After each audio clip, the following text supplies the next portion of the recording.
Shinta News and Talk. Pendengar Shinta Semarang, Jawa Tengah saat ini sudah memiliki gubernur atau pemimpin baru. Ada Ahmad Lutfi dan juga Taj Yassin yang akan memimpin Jawa Tengah selama 5 tahun ke depan.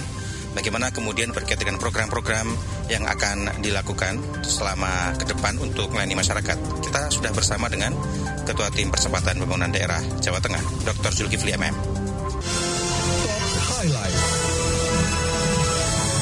Spesial di pagi hari ini El Shinta Semarang, kehadiran tamu luar biasa. Ini merupakan di balik layarnya transisi Jawa Tengah di kepemimpinan yang baru kali ini. Ada Ketua Tim Percepatan Pembangunan Daerah, Dr. Zulkifli MM. Saya akan sapa terlebih dahulu. Selamat pagi, Dr. Zul. Selamat pagi, Mas Januar, sehat Mas. Junior ya, jangan Januar. Iya, siap Mas. Ya. Ini enaknya panggil Dr. Zul apa Mas Zul apa Bang Zul ini? Biasanya apa? Kalau orang teman-teman manggilnya apa ini? Kalau teman-teman biasanya Bang Jul. Bang Zul ya? Siap. Oke. Mas Yun. Apa ini? Barangkali bisa diceritakan ya, Ketua Tim Percepatan Pembangunan Daerah itu apa, Bang Zul? Ya, jadi sekarang ini di bawah kepemimpinan Pak Lutfi dan Gus Yassin ini di Jawa Tengah itu membentuk namanya Tim Percepatan Pembangunan Daerah, yang memang tim-tim ini isinya orang-orang yang merancang program dari awal, Mas. Yang merancang program dari awal sehingga sampai dengan sekarang ini ya kita bertugas untuk melakukan analisa terkait dengan kebijakan-kebijakan yang akan nanti disampaikan oleh Pak Gub dan Pak Wagub ke publik. Ini salah satu fungsinya.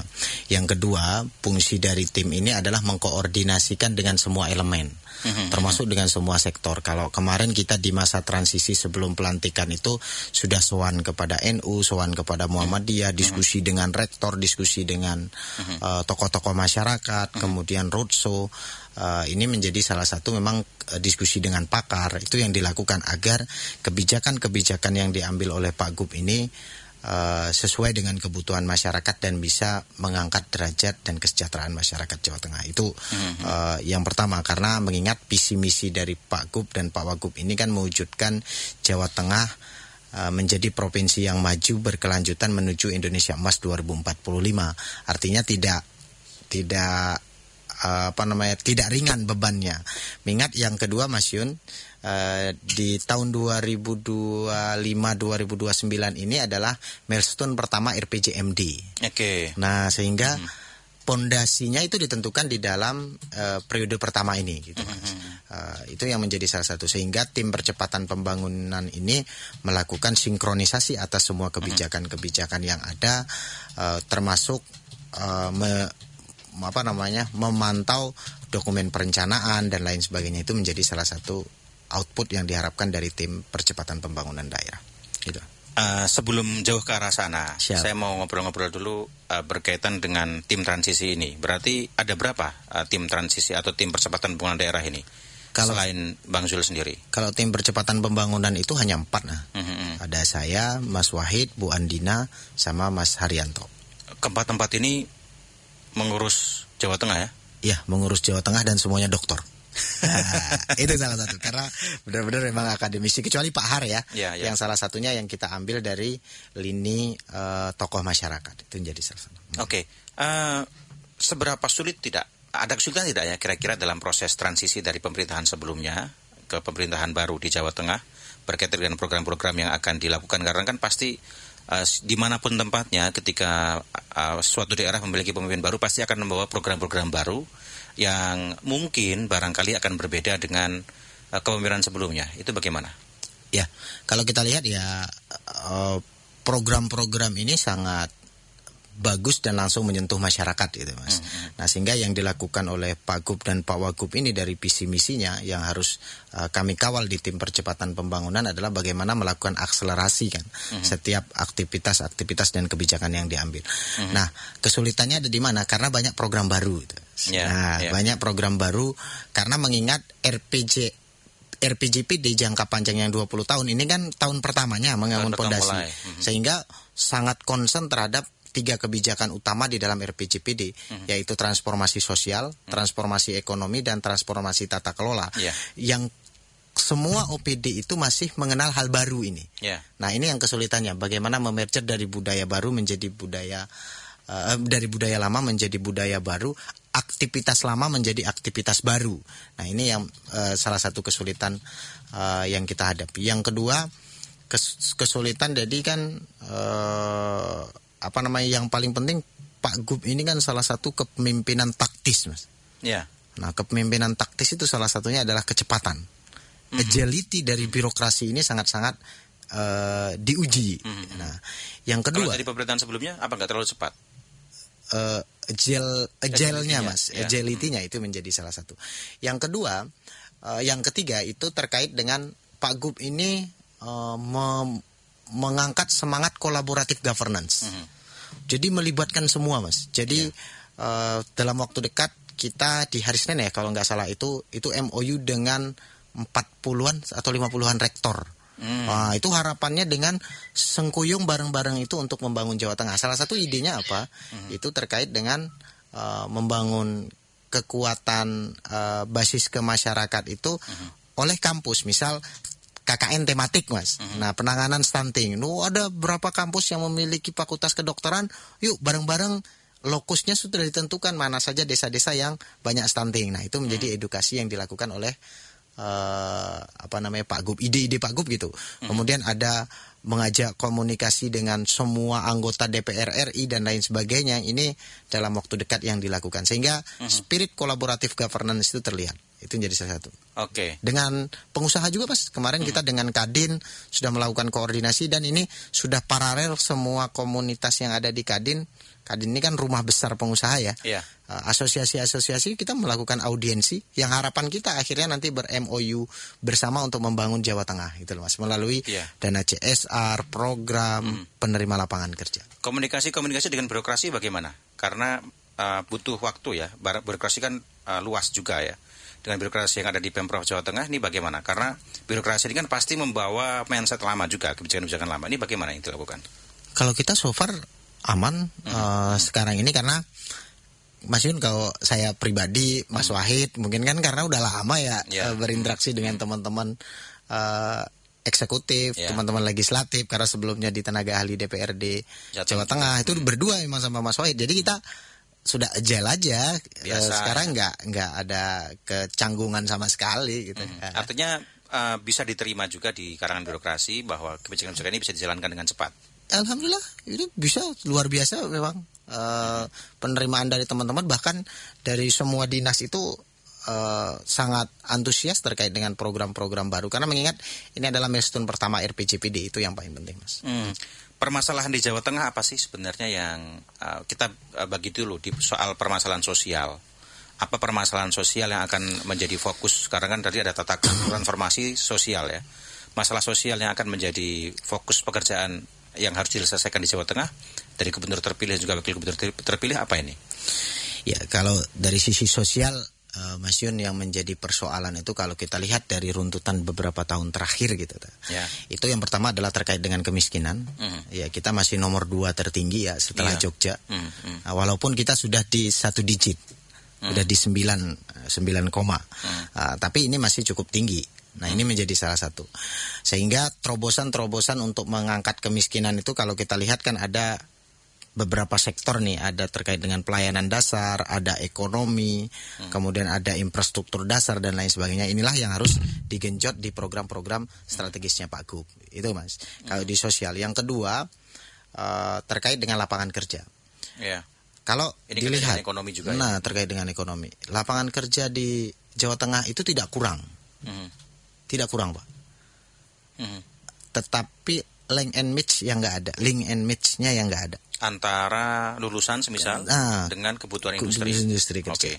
Nah, sehingga inilah peran dari pemerintah bagaimana menjadi jembatan untuk membuat vokasi dan lain sebagainya. Kemarin Pak Gub sudah Pak Gub ini luar biasa, Mas, menurut saya. Gimana sebelum dilantik aja dia sudah keliling di 21 kementerian, Mas.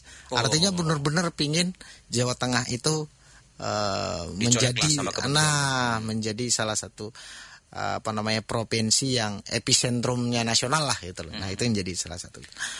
Sebelum lebih jauh ya, permasalahan yang sempat mencuat di nasional berkaitan dengan sosial ekonomi ini adalah persoalan Sritek kemarin. Tentu kan Bang Zul juga mendengarkan juga ya bahwa Sritek ini sampai kemudian kita mendapatkan masukan banyak dari pendengar, ini mau dibawa kemana karyawan-karyawan yang usianya sekitar 45 tahun ke atas, karena kabarnya yang 45 di under 45 tahun kan masih ada bisa diberikan kesempatan program BLK, bahkan kemudian diberikan upaya untuk mendapatkan lapangan pekerjaan baru di perusahaan-perusahaan yang lain. Nah, ini secara umum melihat Sritek ini yang sempat kemudian bangkrut dan mem-PHK banyak karyawan ini bagaimana? Dan ini kan pasti akan terjadi juga di beberapa tempat yang lain juga. Saya kira kemarin Pak Gub sudah menyampaikan ya di beberapa media yang salah satunya yang dilakukan itu adalah karena provinsi ini kan sebagai jembatan ya Mas ya, ada kebijakan nasional, ada kebijakan di kabupaten kota terkait dengan ini, sehingga yang dilakukan oleh provinsi yang pertama memastikan hak dari buruh ini terselesaikan. Nah itu yang pertama. Baik itu JHT dengan BPJS kemarin sudah melakukan koordinasi dan lain sebagainya. Kemudian terkait dengan lapangan kerja, karena ini kan pemerintah pusat juga lagi berupaya keras untuk menghidupkan kembali Sritek, Mas. Nah ini kemarin sudah konferensi pers dari Istana. Ini menjadi salah satu kita menunggu kebijakan dari pusat. Kalau tidak, maka salah satu yang dilakukan adalah menunggu kebijakan dari pusat gitu, Mas. Kemudian upaya atau langkah-langkah yang sudah dilakukan, kita memang sudah rutin melakukan identifikasi kebutuhan kerja dari dunia usaha, Mas. Nah, sehingga link and match tadi ketemu nanti, link and match itu nanti ketemu di mana sih kebutuhan lapangan kerja. Misal ada yang di PHK di titik A, ada di titik B itu kebutuhannya sama gitu. Nah, ini nanti yang akan kita linkkan. Itu menjadi salah satu terobosan-terobosan ke depan yang dilakukan oleh Pak Gub di dalam kebijakan terkait dengan lapangan kerja itu. Jadi lapangan kerja nanti tetap akan ada ya? Ada. Prinsipnya kita kalau khusus Sritek itu kita menunggu kebijakan dari pusat, Mas. Yang di Sritek. Itu yang dari pusat, sehingga nanti kita mengikuti. Karena kan apapun ceritanya, provinsi itu atau gubernur itu adalah perpanjangan tangan dari pemerintah pusat ya. Nah ini menjadi salah satu langkah. Tetapi langkah antisipasi atau yang sudah dilakukan itu kita sudah ngelis kebutuhan-kebutuhan dunia usaha. Dan itu bukan hanya untuk yang Sritek ya, ada mungkin yang lain yang dilakukan PHK, kan ada beberapa tempat nih. Nah sehingga itu nanti kita linkkan gitu, Mas. Oke, baik, kita akan jeda dulu. Siap. Nanti kita akan lanjutkan lagi perbincangan kita, mungkin semakin seru. Pendengar jika ingin bergabung juga boleh, silahkan di 024 764 89100 atau bisa WA atau SMS di 0877 2109110. Tetaplah bersama kami. News and Talk.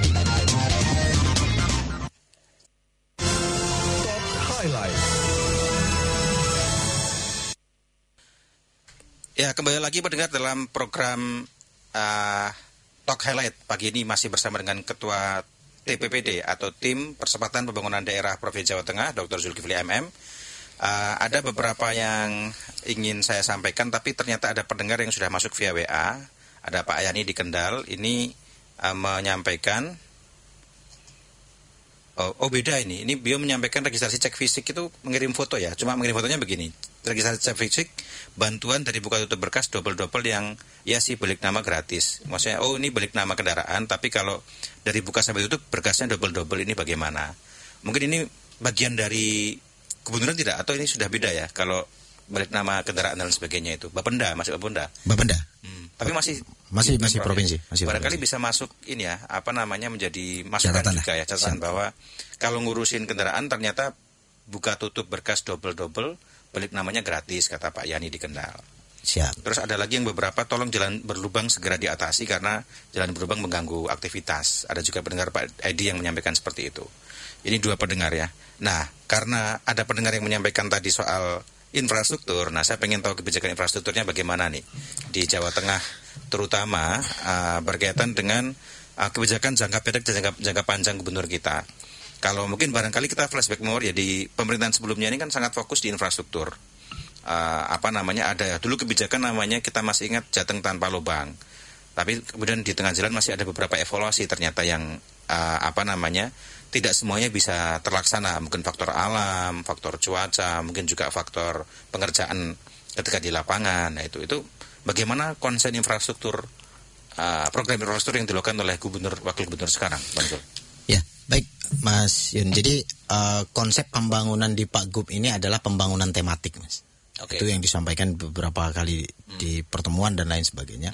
Di mana bahwa karena Jawa Tengah sekali lagi turunnya di dalam RPJPD itu bahwa Jawa Tengah sebagai lumbung pangan dan industri nasional yang menjadi epicentrum nasional, sehingga inilah yang harus kita implementasikan di daerah karena itu menjadi salah satu program. Begitu juga di nawacitanya Astacita, mohon maaf. Astacitanya Pak Presiden, Pak Prabowo dan Pak Gibran, Mas Gibran, itu salah satunya sehingga Pak Gub itu membuat tema pembangunan, Mas. Di 2025 itu temanya adalah meningkatkan kualitas infrastruktur bagi kemajuan daerah untuk meningkatkan perekonomian dan kesejahteraan masyarakat Jawa Tengah. Artinya memang di tahun 2025 ini di perubahan dan di penggeseran APBD itu semua mengarah kepada infrastruktur, Mas. Salah satunya terkait dengan jalan sebagaimana tadi disampaikan ya. Nah, itu yang pertama. Tapi yang untuk menunjang pertumbuhan ekonomi. Kemudian di tahun 2026 itu nanti karena kita sebagai lumbung pangan itu mengarahkan kepada meneguhkan posisi Jawa Tengah sebagai lumbung pangan nasional. Jadi aktivitasnya itu kelihatan, tidak kalau bahasa Pak Gub itu tidak diecer-ecer kecil-kecil, tapi ya kelihatan. Dan itulah yang diharapkan paralel dari kebijakan pusat, provinsi, kabupaten, kota, desa, itu paralel. Ketika temanya infrastruktur, maka infrastruktur sampai dengan ke tingkat bawah. Begitu juga ketika kita bicara pangan dari atas sampai dengan ke bawah. Begitu juga dengan yang ketiga yaitu tahun 2027 pengembangan pariwisata berkelanjutan dan ekonomi syariah sebagai tulang punggung pertumbuhan ekonomi. Tadi yang kita sampaikan. Kita berbicara tentang industri, maka industri itu terbagi dua.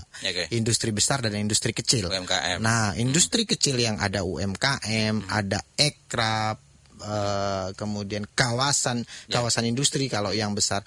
Nah, ini menjadi salah satu. Kemudian 2028 itu peningkatan dan pemerataan ekonomi berbasis potensi desa. Nah, tadi yang kita sampaikan, jadi membangun dari desa itu menjadi salah satu. Baru yang ke 2029 menumbuhkan daya saing daerah menuju Jawa Tengah maju yang berkelanjutan merupakan implementasi dari tahun pertama, tahun kedua, tahun ketiga, tahun keempat. Inilah tematik yang diharapkan semuanya berkolaborasi di sini, Mas. Begitu juga dunia usaha, kampus dan lain sebagainya, semuanya berbasis tematik. Nah, itu harapan dari Pak Gub dan Pak Wagub itu terhadap pembangunan. Nah, di mana terkait dengan infrastruktur, nah, misal terkait dengan jalan, banjir dan lain sebagainya. Nah, ini tetap menjadi concern utama di dalam proses pembangunan ini. Bisa diceritakan atau dikasih gambaran ya, atau mungkin barangkali ada gambaran kecil daminya lah. Yang dimaksud pembangunan tematik ini contohnya seperti apa? Contohnya pembangunan tematik, Mas. Tahun ini itu tahun infrastruktur gitu toh. Maka hampir kurang dari 1 triliun ya. Itu dialihkan untuk jalan, Mas. Kemudian untuk irigasi, untuk perbaikan sekolah gitu. Jadi infrastruktur itu infrastruktur jalan, infrastruktur air untuk ini, kemudian infrastruktur sekolah dan lain sebagainya. Itu harapannya untuk dikeroyok ini. Tahun ini di dalam penggeseran perubahan APBD ini. Kemudian yang kedua nanti di tahun ke-6 itu kita bicara pangan. Maka bicara pangan itu bagaimana alsinta, bagaimana pupuk, benih, itu dan lain sebagainya agar kita berkedudukan sebagai lumbung pangan nasional. Itu yang diharapkannya ke depan gitu loh. Nah, sehingga nggak hanya menganggarkan 3 miliar, 4 miliar untuk pangan, misal tentang urban farming, tapi dianggarkan 4 miliar dan lain sebagainya, kan nggak nendang. Nah, makanya ini salah satunya kita buat tematik ya, kelihatannya untuk bisa mendapatkan output yang lebih besar itu, Mas. Itu menjadi salah satu. Iya. Kalau tahun ini infrastruktur nanti fokusnya berarti infrastruktur yang mendukung lumbung pangan dong.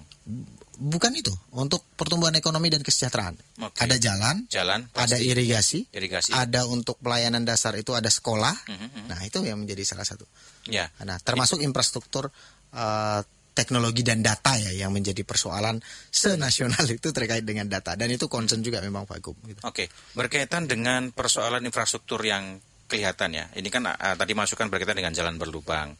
Kemudian juga persoalan yang terjadi di Grobogan kemarin dan beberapa kejadian tanggul jebol sehingga mengakibatkan banjir.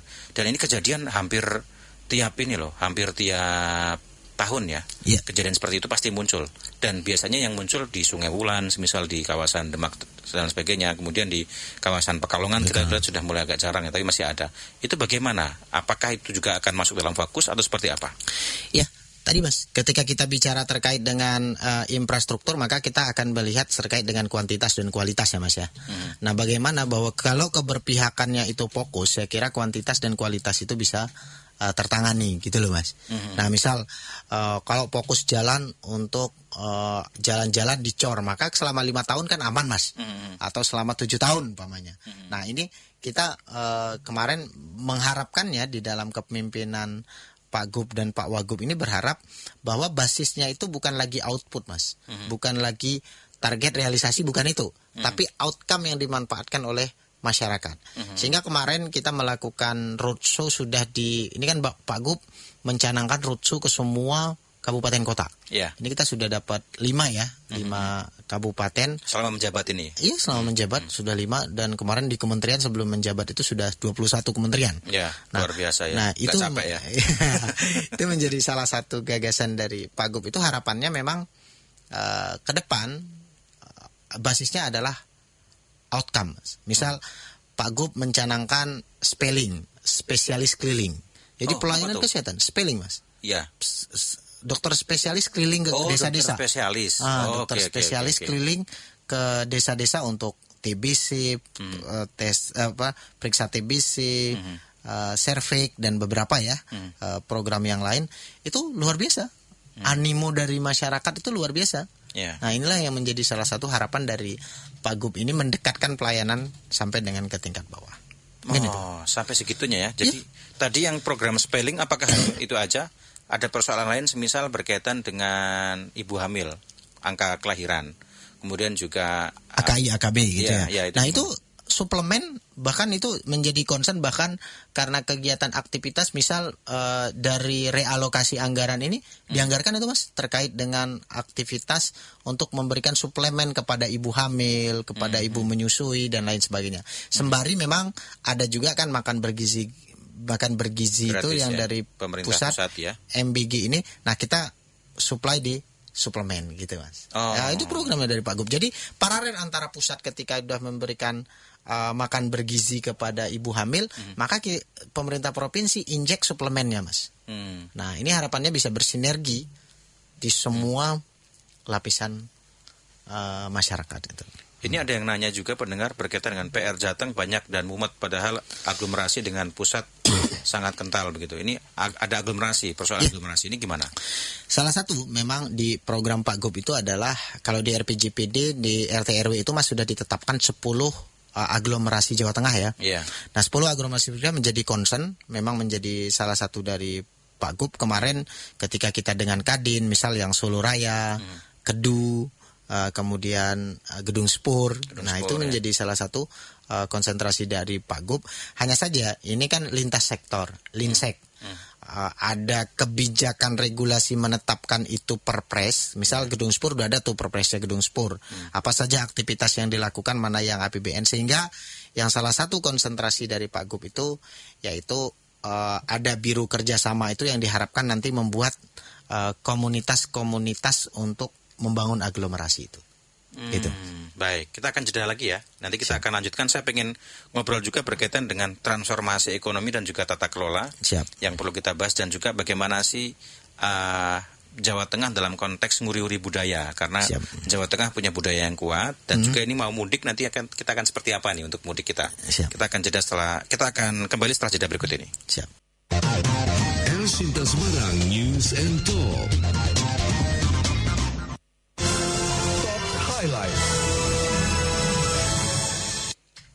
Ya, kembali lagi pendengar dalam program Talk Highlight kali ini. Kita tadi sudah ngobrolin banyak ya berkaitan dengan program-program yang akan dilakukan.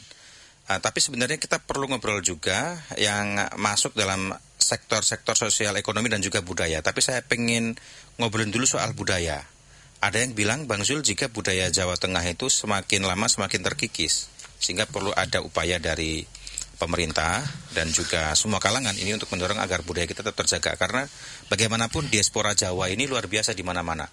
Ya, tidak hanya di Jawa Tengah, di Pulau Jawa, tapi juga sampai ke berbagai pelosok Nusantara dan juga internasional.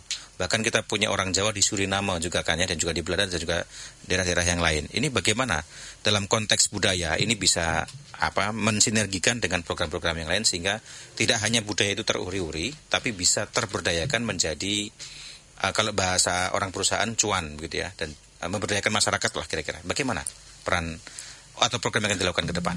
Ya, program dari Pak Gub itu terkait dengan budaya, Mas, bukan hanya sebatas program, tapi Pak Gub itu concern di OPD-nya, Mas. Okay. Jadi membentuk OPD sendiri terkait dengan, jadi kebudayaan sekarang kan di pendidikan, Mas. Ada kementerian sendiri. Oh, sebelumnya? Sekarang kan di Dinas Pendidikan dan Kebudayaan. Yeah. Jadi kebudayaannya kan hilang karena kewenangan pendidikannya luas. Di mandatory spending itu udah 20%. 20%. Nah, sehingga ada ketimbangan yang cukup tinggi. Nah, sehingga kita tarik, Mas, itu menjadi ada Dinas Kebudayaan, Pariwisata sama Ekonomi Kreatif nanti. Disbudpar. Nah, enggak dari Disbudpar ya, nanti bentuknya adalah Disbudpar sama salah satunya Ekonomi Kreatif. Ya. Nah, itu harapannya memang penguatan kebudayaan dari sisi kelembagaan. Itu satu yang diharapkan dari Pak Gub. Yang kedua dari Pak Gubernur itu memang penguatan bagaimana bahwa kebudayaan itu bisa diangkat secara nasional. Salah satunya concern dari Pak Gub itu bahkan ilir-ilir didaftarkan ke UNESCO, Mas. Oke. Nah, itu salah satu. Jadi benar-benar concern di dalam budaya-budaya Jawa yang diangkat itu, khususnya di Jawa Tengah. Selama ini keris, batik kan sudah keris, ya. Batik, termasuk tadi berarti budaya yang tak benda. Lir-ilir, lagu lir-ilir lagi didaftarkan ini. Sudah proses di UNESCO. Pertimbangannya apa? Pertimbangannya karena itu milik Jawa Tengah yang harus dilestarikan. Jadi pelestarian sekaligus ketika lagu lir-ilir kemudian beberapa yang tak benda itu bisa dieksplorasi lebih tinggi, itu bisa menilai bermanfaat bagi pemangku budaya yang ada di Jawa Tengah. Misal, Mas, ketika kita umpamanya lagu lir-ilir, tapi kita buat ekosistem. Kalau di Aceh itu ada namanya kita membangun ekosistem saman, Mas. Oke. Nah, itu menjadi salah satu, ada satu lembaga itu kegiatannya itu, Mas. Jadi membawa saman itu ke internasional dan lain sebagainya. Ini harapannya gitu juga. Jadi lagu lir-ilir itu bukan hanya sebatas dinyanyikan ketika ini enggak, tapi dia terus sampai dengan ke nasional dibawa. Bisa jadi lagu lir-ilir itu menjadi salah satu ciri khas nanti di paduan suara. Kan keren itu, Mas, gitu loh, Mas. Yang kayak gitu-gitu. Ide-ide ke depan itu yang sudah dicanangkan oleh. Mungkin nanti ada komunitas juga, komunitas lir-ilir. Komunitas lir-ilir. Tapi gitu. Kan ada beberapa juga yang mengkaji bahwa lir-ilir ini identik dengan agama tertentu. Nanti bagaimana dengan semisal universalitasnya dan sebagainya, ini bagaimana? Ya, mari kita lihat, Mas. Lagu lir-ilir itu kan, kalau bahasa saya, itu adalah universal bahasanya ada di dalam. Nah, ini kan terkait dengan perspektif dari mana yang mau kita lihat. Kalau setiap sesuatu kebijakan dia debatable, ya pasti ada gitu loh. Itu yang jadi salah satu. Yang penting kita tetap gaspol untuk membangun Jawa Tengah, Mas. Saya sempat beberapa kali mewawancari beberapa komunitas budaya ya. Kayak semisal di daerah selatan tuh ada komunitas Lengger, kemudian komunitas kalau di kawasan Magelangan tuh ada komunitas Lima Gunung yang sudah cukup berjalan cukup lama. Kemudian di kawasan Pantura juga ada beberapa komunitas-komunitas yang lain. Perhatian terhadap komunitas-komunitas ini bagaimana nanti? Ya, tetap, Mas, itu komunitas-komunitas itu makanya menjadi salah satu. Ketika dia OPD-nya jadi kebijakan besar itu kan sebenarnya ada 3 ya. Ada kebijakannya, ada lembaganya, kemudian ada usernya. Ini usernya jelas, lembaganya diperkuat melalui Dinas Disbudpar sendiri nanti. Kan udah kuat nih, maka bahasanya kan kita ngopeni ngelakoni ya. Jadi ngopeni budaya ini ya kelihatan nanti dari sisi budaya gitu. Nah, itu yang akan dilakukan. Iya, itu yang dilakukan. Karena langsung ke lembaganya. Menurut saya satu tingkat jauh lebih besar lah, bukan hanya sebatas program, tapi sebatas langsung ke lembagaannya yang diintervensi oleh Pak Gub. Baik. Nanti lembaga itu yang akan kemudian memberikan edukasi, yang akan kemudian turun ke bawah. Iya, konsentrasinya sudah fokus gitu loh, Mas. Baik. Akan dimulai dari mana? Apakah serentak atau akan dimulai dari mana dulu? Selatan dulu? Itu nanti timur, kan ini Mas, kita dulu? sekarang itu lagi concern di kelembagaan ya. Di 3 bulan inilah. Ya, ini berarti transformasi tata kelola tadi? Iya, betul. Salah satunya itu gimana itu berarti? Yang dilakukan saat ini apa nih? Transformasi tata kelola yang pertama adalah OPD Mas, minim struktur kaya fungsi. Ya. Nah, itu jadi salah satu. Nah, idenya dari Pak Gub. Jadi bagaimana yang kedua mendekatkan pelayanan kepada basis yang terbawa sehingga menghidupkan kembali Bakorwil. Nah, itu salah satu program gitu loh Mas. Terus membuat namanya kecamatan berdaya. Jadi antara ekonomi dengan tata kelola. Jadi kalau sekarang pelatihan ada di tingkat provinsi Mas, besok itu pelatihan itu ada di tingkat kecamatan semua. Gitu lah. Oke. Oh, ini yang jadi salah satu. Sehingga pelatihan petani. Oh, udah, berarti di kecamatan Sragen itu Gombong umpamanya. Kecamatan itu apa ya? Gemolong. Ya, Gemolong. Nah, itu ya di situ pelatihannya Mas. Yang pesertanya dari sekitar situ. Sekitaran situ. Jadi pelatihannya ada di home base-nya Rumah Berdaya. Saya jadi ingat zaman Pak Harto ada namanya Kelompok Pencapir. Apakah mirip-mirip seperti itu? Itu kan ada Kelompok Pencapir, ada Forum Petani. Oh, kalau itu kan basisnya di desa Mas. Ya. Yang penguatannya menjadi KUD kan. Ya. Itu embrio menjadi KUD. Kalau ini di kecamatan Mas. Pesertanya dari desa-desa antar desa ini nanti dilatih di situ. Itu banyak, ada perempuan, ada disabilitas berdaya, macam-macam itu di sini nanti tempat pelatihannya gitu loh. Berkaitan dengan kearifan lokal, apakah nanti akan ditemukan betul, atau karena berbasis potensi. Tadi yang di tahun ke-4 itu kan kita berbasis potensi desa, Mas. Nah, sehingga ketika teknologi infrastruktur SID sistem informasi desa itu kita udah lihat desa A potensinya A, sehingga kan intervensi programnya ke desa itu udah kelihatan gitu loh. Kalau berkaitan dengan tata kelola informasi tadi saya tidak ada gambaran sebenarnya. Untuk yang informasi ini akan ditransformasi yang seperti apa? Saya kemarin sempat ngobrol juga ya dengan Kepala Dinas Kominfo Pak Dadang. Itu katanya memang nanti akan ada satu aplikasi yang itu menjadi aplikasi khusus untuk pelaporan masyarakat yang itu nanti ini memang khusus yang akan dibikin oleh Pak Lutfi. Berbeda dengan sebelumnya kan ada lapor gub, ini lebih kompleks lagi. Itu seperti apa? Jadi program pelayanan kepada masyarakat itu Mas, kemarin yang jadi evaluasi kita itu kan kita itu demam aplikasi. Ya. Jadi pamannya yang kemiskinan itu ada 6 aplikasi yang harus diisi gitu loh. Iya, betul sekali. Oh, di kebidanan itu 10 Mas. Nah, ini kan jadi bahaya kan. Ya. Jadi masyarakat dan pelayan publik itu habis waktunya ngurusin aplikasi, bukan memberikan pelayanan. Itu menjadi evaluasi dari Pak Gub, sehingga apa sih langkah yang dilakukan? Nah, Pak Gub memunculkan ide, salah satunya adalah integrasi semua aplikasi yang ada itu menjadi aplikasi Jateng Openi yang pelayannya. Ya Super Apps. Semuanya dimasukkan ke situ. Terus bagaimana itu kan pelayanan kepada masyarakat. Bagaimana terhadap data? Kan ada 2 nih. Ada pelayanan publik, ada keterbukaan informasi. Nah, keterbukaan informasi juga sama Mas. Kita buat namanya Jateng Ngelakoni. Kemudian bentuk pelayanan dari kedua ini ada yang smart respon 24 jam. Kalau jenengan telepon Indosat langsung retention kemana. Nah, besok juga gitu Mas. Jadi benar-benar PPID itu kuat fungsinya. Dan dia harus lebih cerdas dibanding perencana. Karena dia harus tahu Mas, ketika saya umpamanya jenengan telepon, Pak jalan ini rusak. Nah, dia udah tahu tuh titiknya ada di mana. Oh, dia langsung lihat. Oh jalan itu akan masuk di dalam perencanaan tahun berapa. Itu harus dijawab langsung Mas. Atau dilaksanakan tahun berapa. Nah, itu ide-ide yang dimunculkan oleh Pak Gub terkait dengan bagaimana membangun tata kelola yang transparansi mungkin, akuntabel, dan itu menjadi salah satu prinsip. Kadang biasanya evaluasinya ini yang muncul di masyarakat ya. Semisal ada salah satu aplikasi berkaitan dengan pajak yang baru kemarin di launching ternyata belum bisa digunakan, bermasalah. Nah, itu nanti seperti apa biar jaminannya biar masyarakat bisa mendapatkan aplikasi itu, merasakan aplikasi itu memang benar-benar terasakan dan tidak bermasalah. Ya, itu jadi salah satunya Mas. Ketika jadi super app semuanya, kan maintenance-nya ada di satu Mas. Kalau sekarang maintenance-nya ada di berapa coba? Ada satu dinas itu rata-rata 4 Mas. Aplikasi. Rumah sakit ada berapa aplikasi? Untuk pegawainya ada, masyarakatnya ada ya. Bayangin, tapi yang menggunakan itu kecil. Mangkunegaran itu kecil. Jawa Tengahnya cuma sekian penduduknya, sekian ratus ribu ya. Kemudian dibandingkan dengan kenapa enggak semua aplikasi itu ditumpuk jadi satu? Tapi apapun persoalannya, orang bayar pajak buka jatah ngopeni. Orang mau antri rumah sakit buka jatah ngopeni. Semuanya ada di situ. Jadi hanya ada di jatah ngopeni. Saya mau daftar sekolah PPDS buka jatah ngopeni gitu. Idenya ke sana.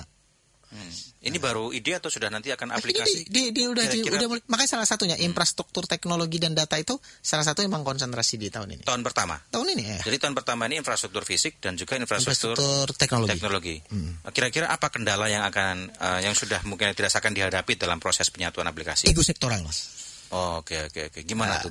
Cerita dong. Jadi ego sektoral itu menjadi salah satu. Di pemerintahan Indonesia itu kan bertahap dia memasukkan di reformasi birokrasi ya, Mas ya. Dari good dulu ada namanya smart, pelayanan smart ya, atau pelayanan prima. Itu kan good-nya. Good, berarti pemerintahan yang bagus. Kemudian ditambah di tengah jalan ada good and clear governance. Sekarang ada kata-kata clear. Ada clear tuh. Nah, setelah clear ini kan transparansi, akuntabel, anti korup dan lain sebagainya itu, Mas. Ditambah lagi menjadi satu lagi, Mas. Namanya collaborative governance.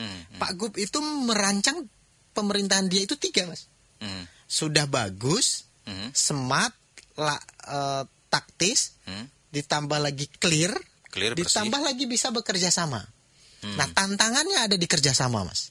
Karena selama ini kita ini wekku, ini wekmu, Mas. Iya, memang. Nah, karena program itu dibagi rata. Di Pak Gub itu, di program itu tidak, Mas, tapi dibentuk namanya Linsek, lintas sektor. Nah, lintas sektor itu bagaimana cara menanganinya nanti? Ada namanya Sisker, Mas, sistem kerja. Ada namanya proses bisnis dan peta lintas fungsi. Nah, itu ada OPD utama, pendukung, ada tiga tahapan, saya agak lupa. Nah, itu, Mas, yang menjadi salah satu. Sehingga itulah ide dan gagasan dari Pak Gub itu terkait dengan penguatan pengembangan birokrasi ke depan. Jadi good, clear, kolaboratif governance. Nah, ini sehingga tantangan sekarang adalah bagaimana mencairkan dari ego sektoral menjadi ego kelompok. Ya, sebenarnya mau tanya itu. Tadi saya mau tanya bagaimana itu agar strategi yang akan dilakukan ego sektoral ini bisa menjadi ego kelompok. Ini baru di lingkup OPD di Jawa Tengah. Belum lagi nanti di kabupaten kota. Mereka punya kepala daerah, punya pikiran-pikiran sendiri. Meskipun kemarin sempat ketemu di retreat barangkali ya. Ini bagaimana? Jadi salah satu, Mas, misal program sekarang itu ada berapa puluh, 30-an itu Linsek, Mas. Linsek itu harus diampu oleh banyak dinas. Misal salah satu, Mas, kartu zilenial. Apa itu? Kartu zilenial itu adalah kartu untuk pemuda sebagai home base-nya pemuda, Mas. Ada itu ketika bicara petani milenial ada dinas pertanian. Kita bicara ekrab nanti ada dinas ekrab. Ketika kita bicara tentang pemuda berdaya ada di kepemudaan. Gitu, Mas. Ketika kita bicara UMKM ada di dinas UMKM. Tapi lintasnya semua ke dinas. Semua dinas nih, Linsek. Nah, itu salah satu program untuk mencairkan semua program tadi yang kaku menjadi agile. Nanti operasional anggarannya gimana tuh? Operasional kan masing-masing, Mas. Yang penting aktivitasnya di peta lintas fungsi itu dilakukan. Jadi umpamanya penganggaran terkait dengan pelatihan petani milenial itu ada di dinas pertanian. Gitu, Mas. Pesertanya harus yang data ada di dinas kepemudaan. Pelaksanaannya harus ada di kecamatan berdaya. Oke. Gitu, Mas. Jadi ini kayaknya kalau digambarkan ini harus butuh kesamaan pikiran dong. Iya, harus. Makanya brainstorming di awal itu tidak ada ego sektoral, Mas. Saya malah mikirnya nanti bakal Pak Gub itu akan melakukan rotasi besar-besaran untuk kepala dinas yang tidak manut barangkali nanti. Atau bahkan akan seperti apa dalam konteks ini? Iya, kalau salah satunya, Mas, apapun ceritanya kan kita ingin Pak Gub itu dan Pak Wagub itu tulus ingin bekerja untuk Jawa Tengah. Itu yang pertama dulu kuncinya. Jadi ya birokrasi, elemen masyarakat dan lain sebagainya. Dan itu dicontohkan langsung, Mas. Misal hari Senin itu langsung 43 universitas langsung bekerja sama. Se-Jawa Tengah. Se-Jawa Tengah. Negeri swasta. Negeri swasta. Luar biasa. Nah, padahal ada berapa kampus Jawa Tengah ya? Banyak Mas, tapi kita buat bertahap. Ini 43, besok kita konsolidasi lagi bersama dengan tim TPPD, itu salah satunya itu Mas. Nah, itu merumuskan lagi dan lain sebagainya gitu loh. Yang besok ini 43 ini nanti akan melakukan apa berarti? Banyak Mas, bisa salah satunya KKN tematik. Terus yang kedua Pak Gub itu merubah disalinasi air minum ya. Nah, itu bisa merubah air payau menjadi siap minum gitu toh. Nah, itu risetnya siapa? Undip. Nah, terkait dengan penanganan hidrokarbon jadi eceng gondok gitu Mas, dijadikan paping. Siapa? UNS. Nah, itu kita tinggal konekkan. Nah, pemberdayaan masyarakatnya dilakukan. Nanti siapa yang bisa berkontribusi di situ? Bisa dunia usaha dan lain sebagainya, Mas. Nah, di ide teknologinya itu bisa berbasis riset. Gitu. Jadi idenya Bapak Pak Gub itu bukan hanya sebatas ide, langsung melakukan. Ini MOU. Nah, eceng gondok sudah dibahas tuh, langsung dieksekusi. Disalinasi sudah 2 titik sekarang. Besok kita tambah jadi 5 titik lagi. Itu langsung Mas dieksekusi sama Pak Gub. Jadi di sini itu siapa saja yang disalinasi air minum air payau menjadi siap minum tadi? Ada BUMD Mas, Tirta Utama. Kemudian ada dinas lingkungan hidup umpamanya toh. Ada dinas SDA. Ada air minum punyanya Bina Marga gitu toh. Ada Undip. Nah, ini linseknya itu sudah tidak hanya di dalam OPD tapi lintas. Nah, dan itu diatur di dalam namanya proses bisnis. Kalau kita memang hari ini berkuar-kuar untuk kolaboratif. Nah, itu yang dilakukan. Dan Pak Gub itu mencontohkan langsung. Nah, dia mencontohkan program mungkin satu-satunya ya gubernur itu sowan di 21 sebelum pelantikan Mas. Wah, itu salah satu ya. Saya sering lihat di medsos beberapa kepala daerah, bupati, wali kota, tapi kayaknya intensitasnya nggak sebanyak gubernur sekarang ya. Pak Gub itu luar biasa Mas. 21 kementerian itu berarti apa aja yang kira-kira PU, ketenaga kerjaan, pendidikan, pendidikan dasar ya. Ekrab, Bappenas, Badan Penanggulangan Kemiskinan gitu. Bahkan Badan Penanggulangan Kemiskinan langsung asistensi Mas. Sekarang Pak Gub itu roadshow di 1.200 sekian desa ya, yang masyarakatnya banyak miskin di desa itu. Nah, itu langsung dikunjungi oleh Pak Gub. Ya, kalau dikunjungi kan nanti langsung perhatian pemerintah setempat. Langsung. Kalau masalahnya RTLH kita kasih RTLH Mas. Kalau masalahnya terkait dengan ekonomi ada KUBE, kelompok usaha bersama. Yang harapannya nanti diasistensi oleh teman-teman PKH. Nah, ini yang harapannya udah kolaborasi itu Mas. Itu udah connect secara sistem yang ada itu. Terakhir ini karena seru ya obrolannya ya. Terasa udah jam 9 ini ya. Terakhir barangkali ada pesan yang mau disampaikan kepada pendengar bagaimana kita masyarakat ini bisa mengawal kebijakan gubernur agar benar-benar sampai ke masyarakat, Bang Zul. Siap. Kalau dari Pak Gub dan Pak Wagub itu seling berpesan Mas, pemimpin yang baik itu adalah pemimpin yang bisa berbuat untuk masyarakat. Nah, itu hakikatnya. Sehingga mari bersama kita dukung gubernur dan wakil gubernur baru ini biar bisa membawa Jawa Tengah maju berkelanjutan dengan tagline ngopeni ngelakoni gitu. Nah, karena prinsipnya ngopeni ngelakoni itu adalah bagaimana komitmen dari seorang pimpinan untuk memberikan yang terbaik bagi masyarakatnya. Itu mungkin. Baik, terima kasih sudah berbincang bersama kami, Bang Zulkifli. Nanti barangkali bisa on air lagi di kesempatan lain berikutnya ya. Dan pendengar program Talk Highlight kami bersama dengan Ketua Tim Percepatan Pembangunan Daerah Provinsi Jawa Tengah, Dr. Zulkifli. Selamat pagi, sampai jumpa. Talk Highlight.